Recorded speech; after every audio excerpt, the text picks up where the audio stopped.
problems. That guy, he just has to touch you once. Shit's going down. He's so different than anybody else in the division. Like, he knocks everybody out. Everybody hits hard. They all hit hard. But that fucking down. dude hits hard.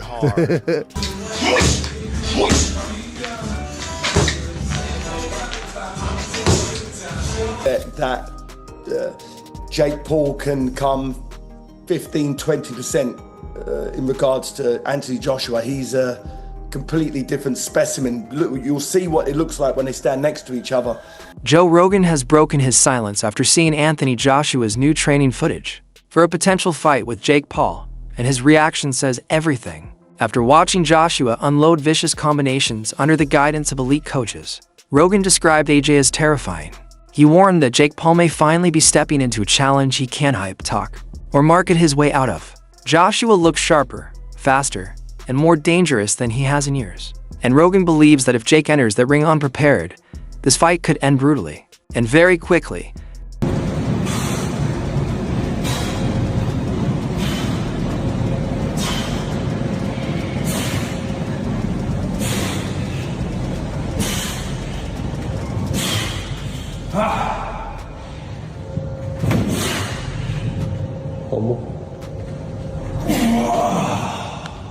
Need to get strong. The Jake Paul versus Anthony Joshua fight is not a celebrity exhibition. It's a fully sanctioned professional heavyweight bout under official Queensberry rules. 8 rounds, 3 minutes each, 10-ounce gloves, and no shortcuts. Joshua must also make a strict weight limit of 245 pounds, designed to keep the match competitive. And because this bout goes directly on both fighters' professional records, the stakes couldn't be higher. This is real boxing, real consequences, and a real threat to both careers. Professional bout. This is going on people's records. AJ gotta take him serious because this isn't some exhibition. We're running out some judges to act like there's a decision and someone won. No, someone's gonna win, someone's gonna lose here. It's 8 rounds, 3-minute rounds. Again, heavyweight pro bout, 10-ounce gloves. AJ talking about breaking internets over faces. I think he meant to say breaking his face on the internet. Who knows? Maybe you can do both in the big 2025. But then you have the weight limit, 245 pounds, and people are automatically going to go, oh, God, here's the thing. Oh, here's the thing in the contract. No, stop all that. And I'm going to go on a rant in a second for all the people that thought this was fake, for all the people that thought that Jake wouldn't do this, for all the people that thought he was scared. I'm going to go on that rant in a second. But, okay, yes, 245 is a weird number because Jake has already fought at heavyweight. He fought Mike Tyson at 220-something. But again, I understand it a little bit. We're on short notice here. You don't want to have a Tyson Fury type situation, which AJ would never be 290 coming in here. But 260, 270, it starts to get out of the realm of possibility of, like, what are we doing here? Even though heavyweight has no limit. Nisa Badarian, CEO of Most Valuable Promotions and Jake Paul's lead promoter, told Sky Sports that December 19th isn't just a fight, it's a worldwide sporting event. He admits Joshua has the resume and deep championship experience, but says Jake's fearless, borderline delusional self-belief could be the wild card. Badarian revealed that negotiations were pushed through at lightning speed, locking in weight rules and professional conditions in record time. He also argued that this fight is more competitive than Joshua's bout with Francis Ngannou, saying Ngannou had size but not boxing seasoning, while Jake has rapidly developed real ring IQ and maturity. In his eyes, the showdown is far more serious than fans and critics expect. Joshua? So there's a lot of discussion around the weight. Joshua fought Usyk twice. Both of those times, Usyk was 221 pounds. Joshua was 240 to 245. When Jake fought Mike Tyson last year, 227 pounds. I expect Jake will come in anywhere between 225 and 230, and Anthony Joshua has a weight limit of 245 pounds. There will be those, as you're aware, that will look at it and criticise this fight. There already have been, haven't there?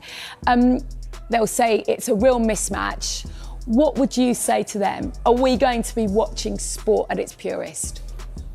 I would say it's much less of a mismatch than what you saw with AJ and Francis Ngannou, who a massive man, but relatively no boxing experience.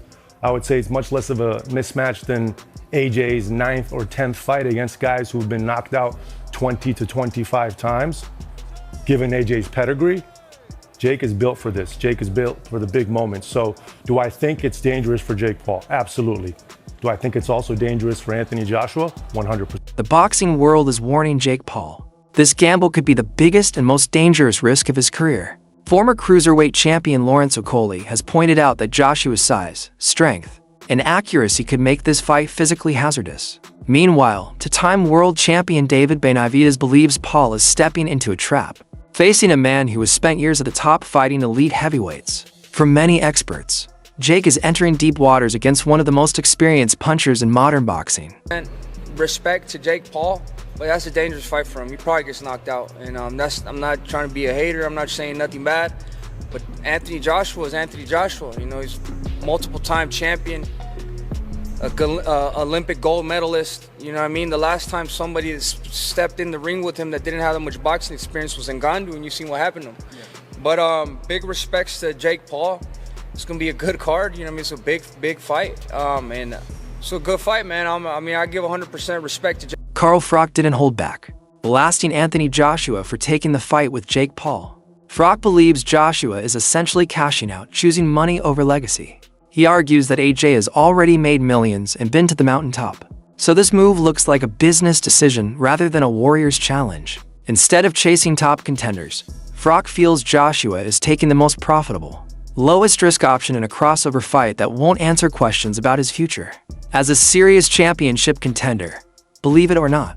What else have we got to consider? Is AJ cashing out? Well, I did say a year ago when he got splattered by Daniel Dubois that he's finished now. He won't get that confidence back. He's not had any confidence, you know, in his head. No belief for a long time. And I don't think he can get back to world level. There's a couple of new young guns now coming up and coming through. It's like a changing of the guard. And when Usyk retires, I don't know what Daniel Dubois is going to do next, but I don't know what Daniel Dubois did to him. Then he went on and lost to Usyk. But there's a few new heavyweights coming through. Moses Atalma, just to mention one.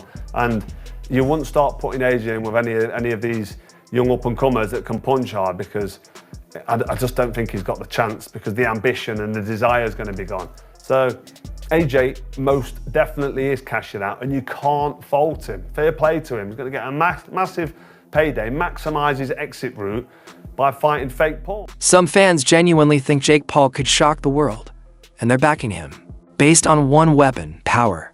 Despite being dismissed as a YouTuber, Paul has dropped and stopped real opponents with real punches. Even Tyson Fury recently predicted that Jake could knock Joshua out, saying Paul is growing into a true heavyweight physically. Paul himself has claimed repeatedly that Joshua's chin can be cracked, and that one perfectly timed punch could flip the whole fight instantly. Love him or hate him, Paul believes he has the power to change history. Boxing. Do you think he can win, Jake Paul? I think it's a possibility. No one is backing Jake Paul currently. You've seen him in the ring. You can see that he's got some knockout power. And I also believe people don't look at Joshua's last few fights. And I don't think it's going to be as big of a landslide as people feel. I feel like there's an overhand right that could easily land. And I wouldn't predict that Joshua's chin can last that. The problem is that all of the pressure's on Joshua at the moment. So Jake Paul, if he gets knocked out in 12 seconds, he should get knocked out. The problem is, as soon as Joshua starts taking damage, all of a sudden he's thinking, the world is watching me, I'm a professional fighter, and I'm getting beat off a YouTuber. All of the pressure is in Joshua, and that's a lot that can weigh on a man. You can't deny that Jake Paul has power. I think it's one of his only attributes. I think he's a very poor boxer, but what he does have is a weird technique where you don't know what he's got power. How do we know he's got power? He's knocked people out. Joshua has all of the world looking at him thinking you should walk him over. If it gets 2 rounds, 3 rounds inside, I think Joshua loses. Fans are calling this fight a modern David vs. Goliath. Jake Paul, the social media disruptor who fought his way from internet boxing to real professional rings, is now stepping up against Anthony Joshua, a towering former heavyweight champion with size, power, and pedigree. On paper, Joshua is the giant, Paul is the underdog, but he's betting everything: heart, ambition, work ethic, and belief. Sports is so psychological. Combat is so psychological. And I think the ups and downs of AJ's career have come because of the ups and downs of the psychology, you know?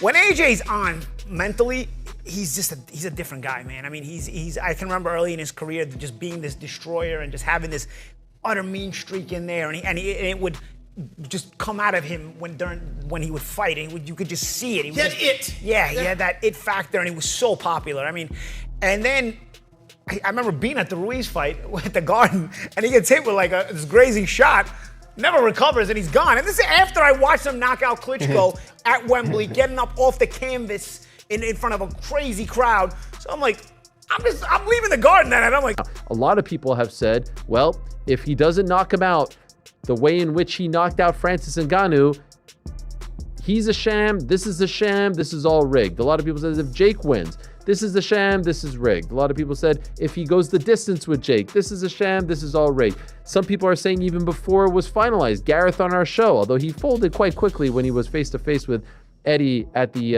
open workouts. I saw that on IFL TV, I do believe, saying that his legacy is already in question as a result of taking this fight. Now, I'm surprised that people like Gareth say this. Look, this may not be your cup of tea.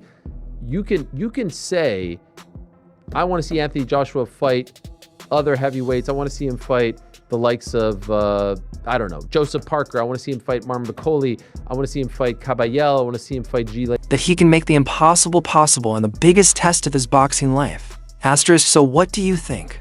Is Anthony Joshua making a smart business move? Taking the bag in the spotlight? Or is he putting his entire legacy on the line? By fighting someone the boxing world never expected him to face? Drop your thoughts in the comments. This debate is just getting started.